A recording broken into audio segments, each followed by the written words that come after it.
With less than 10 days to go before Election Day in the United States, a lot of people have been wondering what the results of the election might portend for America's China policy.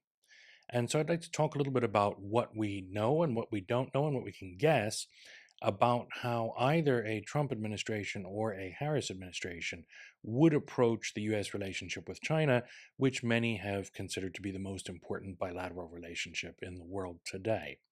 So, if we think first about Trump, we actually know a fair amount based on his first administration as well as on indications from the campaign trail and public statements from some of the key people who would probably be playing important roles in his administration with regard to China. And so, if we think about China policy as divided into two main areas for the United States, security and economics and trade, right? So, basically, trade and economics on the one hand, security policy on the other. I think Trump has been very clear, and his team has been very clear, that in terms of the economy, his main strategy is very aggressive tariffs and trade restrictions pretty much across the board. Right? He's talking about something like a 20 or 25% tariff on all imports to the United States, and higher tariffs and more restrictions on imports from certain countries, including China. And so this would mean basically a significant scaling up of the policy of sort of delinking or de-risking, and really potentially a devastating impact for that trade relationship to the extent that that is valued by either side.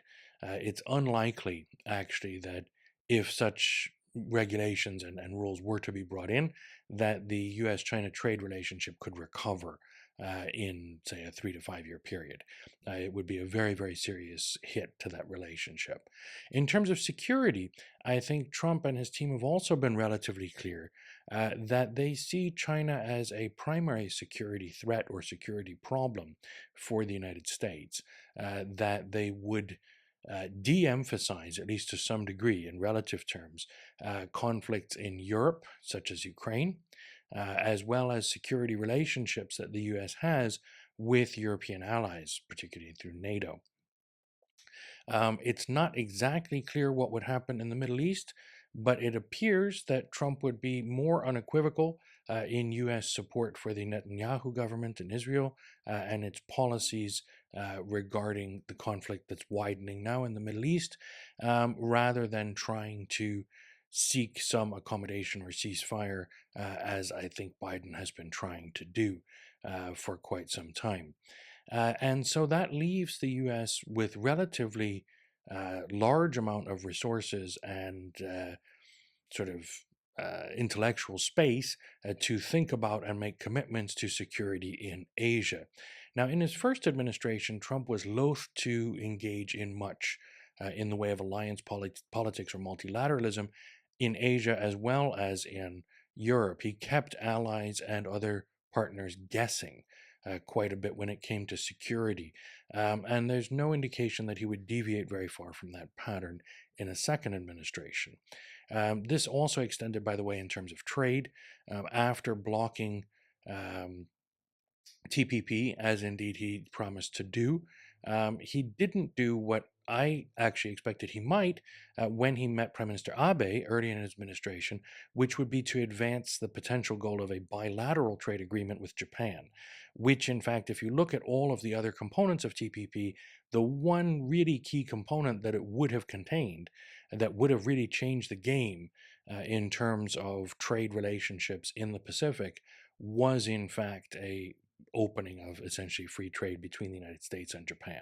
All of the other players who were going to be in at the early stage pretty much already had free trade with one another, as well as with the US and Japan. And, that was really the main change that was going to happen, at least early on, with the Trans Pacific Partnership. So I had thought perhaps he was playing an interesting game where he'd destroy TPP to score political points, and then open up free trade with Japan because that actually made economic sense for the United States and for Japan. But he didn't do it. He was really, not inclined to go there. Similarly, not inclined really to advance any cause of multilateral security arrangements. And so the main argument that I've heard so far among people within sort of Trump's orbit about China is whether the United States should adopt a policy that is more in line with containment or more in line with seeking some sort of regime change in China. So, more or less aggressive security policy towards China, but definitely one of confrontation and a prioritization on that confrontation relative to others, but not in concert with allies or partners to the same degree that we've seen under Biden. So that's sort of what we could predict of Trump if he wins, sort of restarting a kind of a trade war with China in the form of very strong tariffs and trade restrictions, and very staunch confrontational security policy without really working with allies. What about Harris? Harris is more difficult to read in this regard because she has a tremendous amount of political experience in many different areas of US politics, but not foreign policy, other than as vice president. And the vice president typically doesn't play a key foreign policy role. And indeed, Biden has been such a foreign policy president that actually Harris has played even less of a role than most vice presidents, at least from what we can see publicly. I don't know exactly what's going on behind the scenes.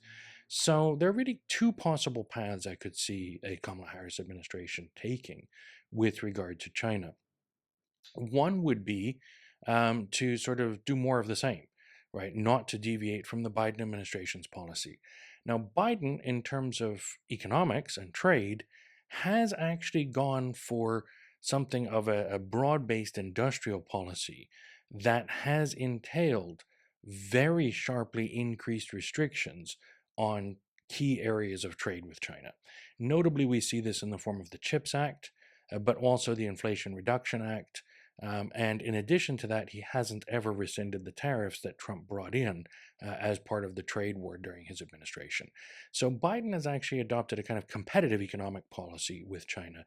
But as I discussed in a previous video, not as much in the form of targeted tariffs, rather in the form of broad based industrial policy, which still has had the net effect of damaging the trade relationship quite substantially and sort of distorting or changing the shape of both American and Chinese trade relationships with other countries, with sort of third countries, fourth countries. So Harris could stick with this, or she may not. But if we assume she sticks with that on the economy, what about on security?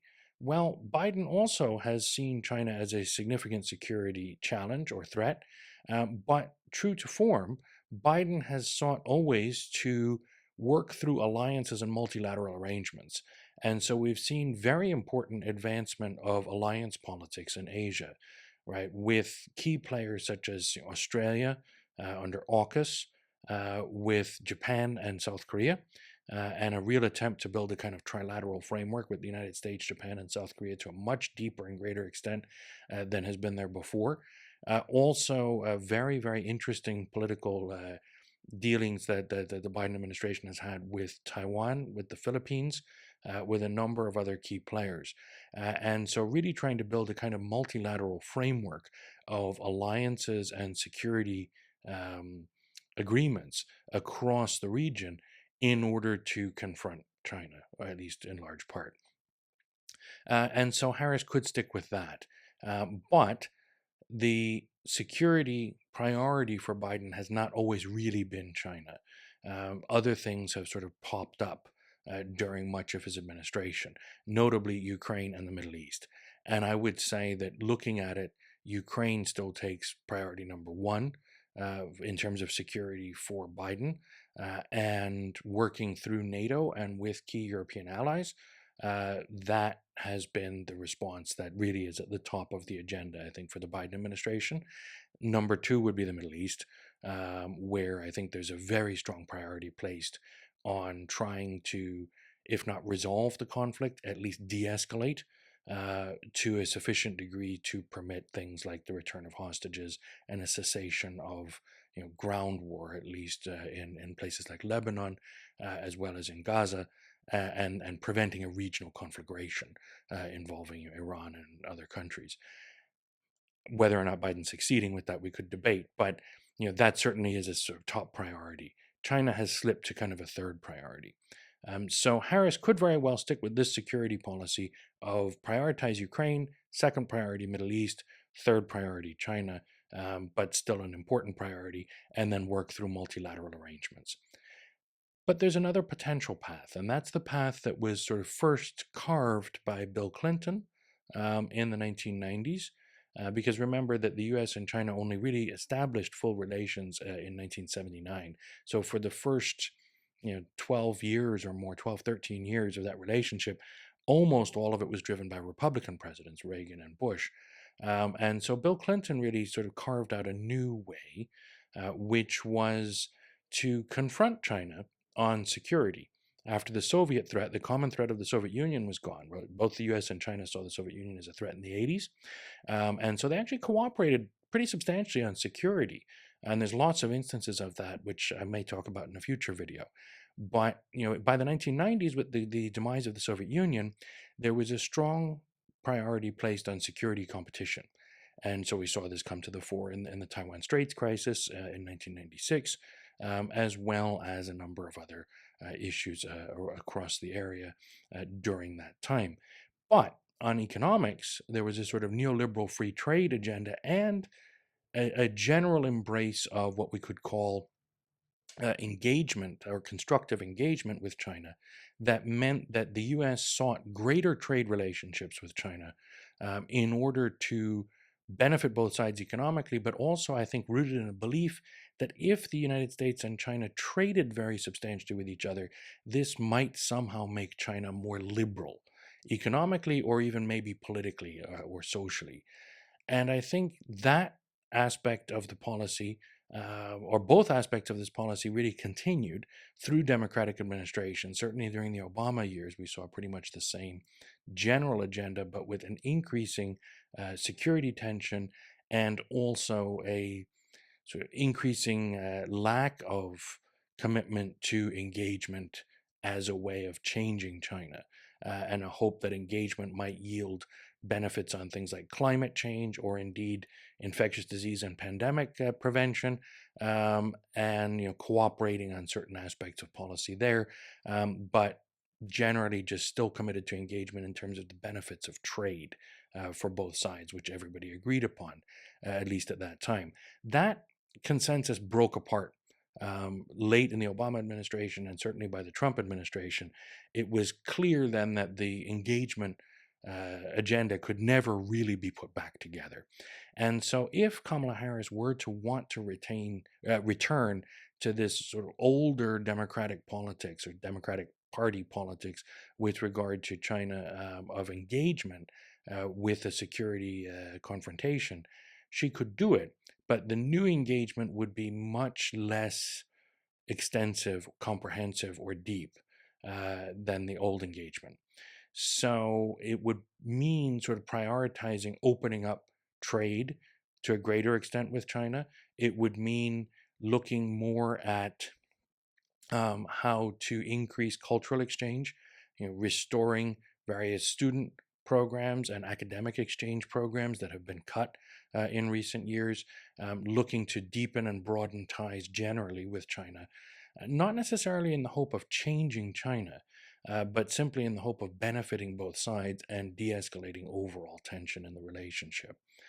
In terms of security, she would have the choice then of either continuing the Biden policy of really prioritizing alliances and multilateralism, or stepping back from that a bit and working more alone, or even sort of deprioritizing the issues in China and the Indo Pacific more broadly in favor of, say, the Middle East, Europe, transatlantic relationships, etc. It's not clear exactly what she would do, but I would suspect on security that she would not walk away from the significant gains in terms of alliance politics and multilateralism that Biden has made, and should probably try to continue more of the same. It's not possible to predict, though, how much success she'll have with that, and whether the US can continue to have success in terms of building multilateral institutions and alliances in the Indo Pacific if it does not put greater priority on that region, which inherently would entail slightly less priority on places like Ukraine or the Middle East. So basically, if Trump wins, we can expect a return to Trump 1.0, but with an even more aggressive economic agenda, and less potential for developing trade relations with China. If Harris wins, I think we can expect either a continuation of Biden's kind of industrial policy based economic confrontation with a multilateralism based security confrontation, or a return to a much deeper and broader commitment to engagement in trade and social and cultural exchange with China, but with a continuing security confrontation, either rooted as strongly as Biden's in multilateralism and alliance politics, or slightly less so. So that's all for today. Thank you very much.